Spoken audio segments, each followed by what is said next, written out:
For today's video, magluluto tayo ng sigang miso na isda. Hindi ko alam kung anong pangalang isda na to. Basta magsisigang ako ng isda.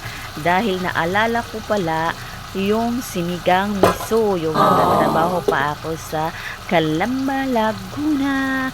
Doon po ako nakatikim ng sinigang na isda na miso. Charis, ano ba yun? Tapos, na marunong na akong magluto, ayan, eto, naalala ko ngayon yung sinigang miso na isda. Nakalimutan ko kung anong pangalan yan. Malalaking isda iyan, mga kasisilabs. Para pagdating ni Idol, mamaya, kakain na lang siya at maaga yun uuwi dahil Sabado ngayon.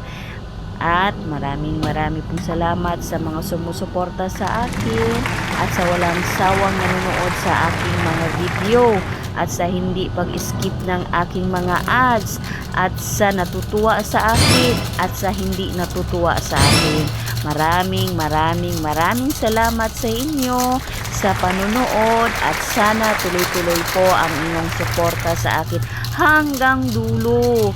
Kahit saan man ako magpunta, kasama ko kayo, Charis.